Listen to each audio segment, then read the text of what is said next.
तो हेलो दोस्तों, उम्मीद है कि आप लोगों को मेरी ये कहानी वीडियो पसंद आ रही होगी। पसंद आ रही है तो चैनल को लाइक शेयर सब्सक्राइब करना ना भूलें। तो मेरे आज की कहानी का शीर्षक है सुहागन चुड़ैल। तो चलिए शुरू करते हैं। ये कहानी काफ़ी भूतिया है, तो इसको पूरा सुने। सबसे पहले एक प्रीतमपुरा गांव में एक सुहागन चुड़ैल रहा करती थी। वो इतनी बहुत चालाक चंट लड़की थी। वो जिस भी कन्या की किसी भी आदमी से शादी होती थी, सबसे पहले वो औरत उस आदमी को खा जाती थी और उससे शादी कर लेती थी। खाने के बाद पहले तो उसका वो बलि देती थी, जिससे कि वो बहुत सुंदर और खूबसूरत दिखने लगती थी। उसके बाद उस आदमी को वो मार देती थी और उसके बाद वो शादी कर लेती थी जब वो आत्मा बनता था। जिस वजह से गांव में ये बात बहुत प्रचलित था कि अगर इस गांव के लोग कभी शादी नहीं करेंगे अपनी बेटी का कहीं भी, क्योंकि अगर शादी करेंगे तो उसका बेटा मारा जाएगा। जिस वजह से वहाँ के लोगों की शादी कभी किसी लड़की की कहीं होती ही नहीं है। जिस वजह से उस गांव में बहुत लोग सब बहुत परेशान रहते हैं।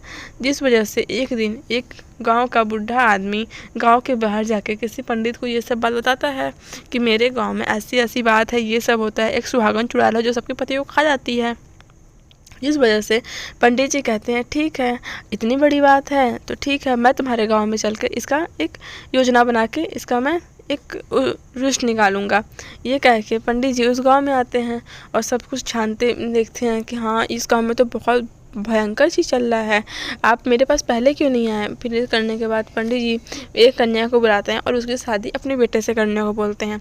उस पर सारे गांव के लोग बोलते हैं नहीं पंडित जी नहीं, आपके बेटे को अगर कुछ हो गया तो मैं अपने आप को कभी माफ़ नहीं कर पाऊँगा। इस वजह से पंडित जी बोलते हैं नहीं, मेरे बेटे को कुछ भी नहीं होगा, उसकी जिम्मेदारी मैं लेता हूँ। ये कह के अब वो अपने बेटे को राज़ी करते हैं। उसका बेटा भी राज़ी हो जाता है और फिर पंडित जी बोलते हैं शादी वाला दिन आता है। पंडित जी मंत्र पढ़ते हैं। मंत्र पढ़ने के बाद उसके बेटे भी गायब हो जाता है कुछ देर बाद। तो पंडित जी अपना यज्ञ शुरू कर देते हैं और उसके बेटे को ये बात पता रहता है कि अपने हाथ से वो वाला नारा नहीं निकालना है जो पंडित जी ने उसे बांधने के लिए दिया था।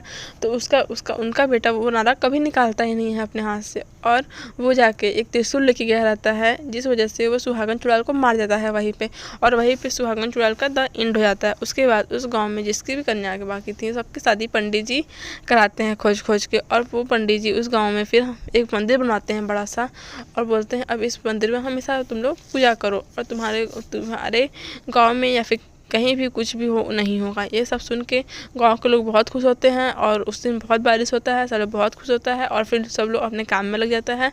इनकी जितनी बेटी शादी नहीं होती रहती हैं उससे बहुत दूर दूर के रिश्ते आने लगते हैं, किसी पुलिस किसी, क्योंकि वहाँ गाँव की लड़कियाँ बहुत काम करती थी, बहुत अच्छी थी, बहुत मतलब ईमानदार थी, अच्छी थी। तो वहाँ के लोग बहुत दूर दूर से आते हैं रिश्ता लेके उस गांव की बेटियों के लिए। फिर सभी बेटियों की शादी हो जाती है खुशी खुशी। तो दोस्तों, अगर आपको ये कहानी वीडियो पसंद आ रही हो तो चैनल को लाइक शेयर सब्सक्राइब करना ना भूलें। Thanks for watching, bye bye दोस्तों।